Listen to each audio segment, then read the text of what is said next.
Hello, anti-novelist, Lilligans, onlookers, friends, everyone is welcome in the library. Welcome back to another episode of Zettelkasten for Fiction, where imagination finds order. The book that I'm writing for you in order to get your book written and to build us a tribe. I want to build a tribe of like-minded writers and interested readers so that we can talk about how to get this work done and how to get the best book we can into the hands of our fans. So let's get after it. Today, I wanted to walk you through what it looks like to sequence those scenes and sequels and chapters that we've been talking about for the last few episodes. So, what are you looking at? You are looking at what I like to call my mobile decks. So, these are little decks of cards that I have created for on the go. Let's say, for example, that I'm going to go spend some time at the library, and maybe I'm going to be working on my main male character, Marshall Branch, and my main female character, Tara Kaler. These little decks are where I house those notes. So this is just a bulldog clip, and I've got a note that reminds me that red is Tara's present and pink is Tara's past. Now that's not a hard and fast rule, it's just a guideline, but I have taken 3x5 cards, cut them in half, and I have some of the red and some of the pink.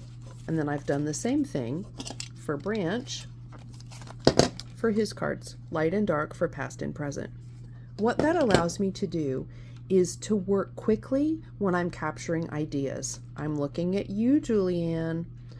This is the way in the very beginning, when I just have those inklings of story, how I start to get my offering, my milestones and discoveries, and my settlement out on the cards in front of me so I can start thinking about how do I want this story to unfold.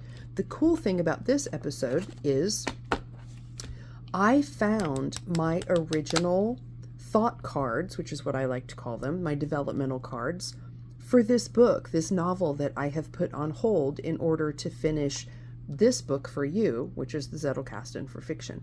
So I pulled these out and I'm going to share these with you. But before I do that, one more thing. This is my catch-all mobile deck. If you know me at all, you know that I color code everything. I'm a very visual learner, and that helps me keep things in order. So I've got my Tara cards pink and red. I've got my Branch cards blue. I've got green, which is for my Voynich manuscript, which is prominent in the novel. I've got my purple, which is for hand embroidery, so notes go there for that. And then for me, yellow is always generic. A yellow card can be anything. It can be any aspect of the story. And when I am just jotting those notes down, I might take a highlighter and just swipe across the top for the thing where it belongs to. So I might swipe it in pink for Tara, purple for embroidery, whatever. The same goes for white, though I tend to use white for research purposes. So if it's a non-fiction item, like I'm reading a book and I'm taking some little notes down to put in my Zettelkasten, those are going to go on white cards. So that's how I always have this little deck in my bag. It doesn't need to be charged. It doesn't run out of battery. I don't have to worry about losing or crashing it. It's just a deck of cards that I've always got with me. So handy. Now, let's get into this scene and sequel sequencing that I've been talking about. You'll see here, remember in the plot box, I walked you through creating a plot box with 24 plot points. Thank you, Derek Murphy. Those were the best 24 beats I could ever have hoped for. After absconding Murphy's sequencing for the potential plot beats, you won't always use all of them, it's just a guideline, I was able to number 1 through 24 the potential beats of a story. Now, granted, that is a Western-style conflict-driven narrative. We're going to cover a lot more later, but we're just starting here to give us a common point to depart from. So in those 24 potential points, I started with 7001, 7002, all the way through 7024. And it allows me to start sequencing things, ideas, just those inklings of thoughts as I have them for what is this book going to look like? What sequence of events is going to play out? So you'll see, I've labeled this one 7002, Clover Part 1, okay? 7002.1 is the sequel to Clover. So remember in episode yesterday and the day before when I was talking about scenes and sequels, this is what that looks like. As I've drafted out those ideas for those little chapters, Clover, the first part, is 7002. The Clover sequel is 7002.1. So I know this one goes behind that one, right? See how that works? So let's lay those out. Then, now remember, these are the first cards that I wrote when I was making those very initial baby steps towards my novel of just how I thought things would play out. The cool thing is, and I'll take you over to my Scrivener and show you the current layout, it changed. And that's the whole point. These are just your baby starting steps that get you to the final finished sequencing and what that final draft looks like. So this one is labeled Miss Loretta. It's pink, so we know this is someone that's in Tara's world. And it talks about the 4 Claires and trusting your intuition. And it is numbered 7003.5/A. Okay, so that one ostensibly or potentially comes after the 7002 cards. Then I've got a 7003.5/B titled Women's Work. It's about stitching, Tara not knowing how, and how history is something that we can find. Remember in the chapter that I read you, I believe it was day before yesterday in like episode 17 or 16, when Gretchen says to Tara, I believe you just found something very old and it's going to open a whole new world. This card right here is the genesis of that chapter, because Gretchen tells Tara, go back and do that research thing that you do because there's something to discover here. So that is a straight line from this little baby idea card, which was written in about 2020, all the way up to the present, which is how those chapters turned out. Now let's look at 7003.5/C. This is the sequel to that card that I just showed you. So this is also Seeing Miss Loretta, and it's about some other details that are discovered. So that's the C card. Then we jump to 7005, the Cowboy Academic, and this is blue, so we know it's Branch, and he's driving to Kansas City. Because remember, he lives on a cattle ranch in Guthrie, Oklahoma.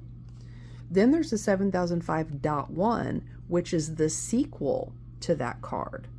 And this is where he sees Liz at the call desk. So he goes to the museum, and the sequel to this card, which is him driving to the city, is he goes to the call desk to call up a book.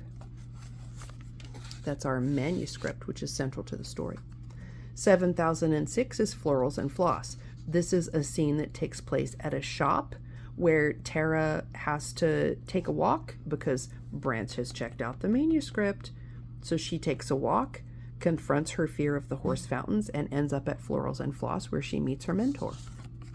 7006.1 is Back to Work. So this is after she has met her mentor and had that conversation, and she's headed back to the museum. 7006.5 is entitled Heating Up. This is the chapter where Branch and Tara finally meet. That's where they get together in the museum and they meet up. And I'm going to leave you there because I want to take you over to the Scrivener and show you how these actually worked out in practice. So let's look.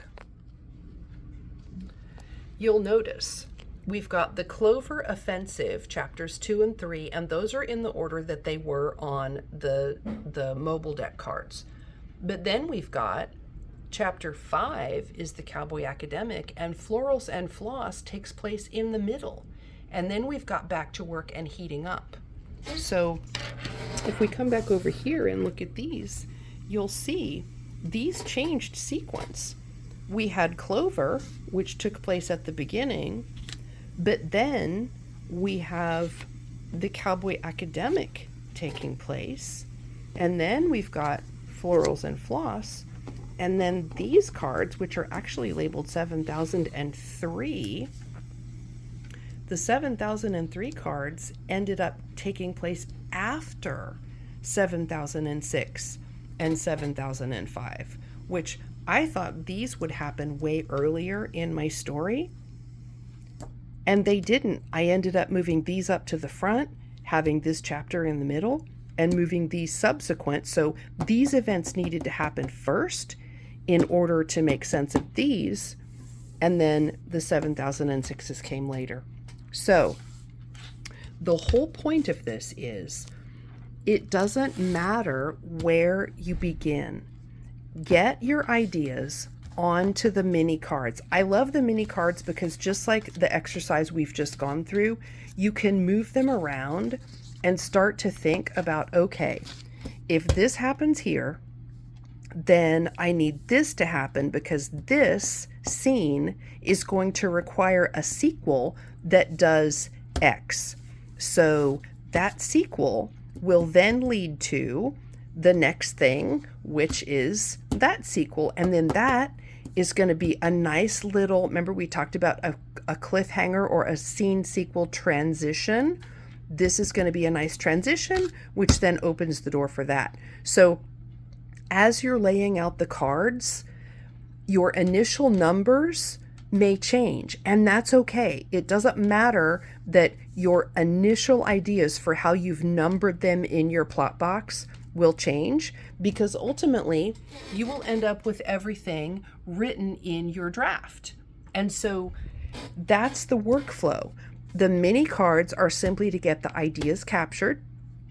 Then you're going to start laying them out and considering, if this happens here, what needs to happen next in order to get us to here.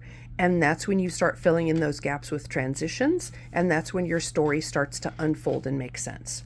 So we're going to talk a whole lot more about numbering and sequencing and how you take that baby spark of an idea and turn it into scenes that then require sequels, that you use transitions for, that then turn into chapters, and how you start linking all that together.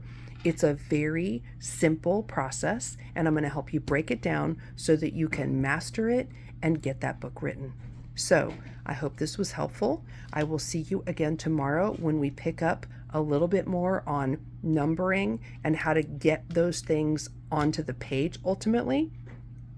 But if you haven't started getting your initial ideas onto those cards, start doing that now, even if it's just a baby idea.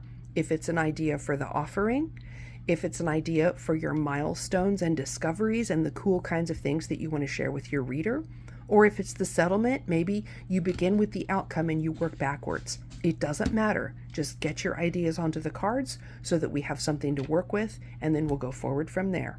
So with that, I will leave you. Thank you for your time as always. I very much appreciate it, and I'll see you tomorrow.